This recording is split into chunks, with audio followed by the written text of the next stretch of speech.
In today's video, let's talk about how to use the Coinbase Wallet feature.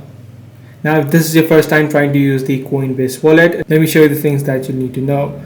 First things first, make sure you download the Coinbase Wallet and make sure you log into your account. You will get a dual word recovery phrase. Make sure you save it in a secure place. Now, once you try to open up the application, it will ask you to connect to the Coinbase account. If you already have one, you can tap on the first option. If you don't yet, you'll need to tap on the sign up for Coinbase. Now, the main benefit of the Coinbase Wallet is that it is a non-custodial wallet, meaning that it gives you absolute control over your private keys.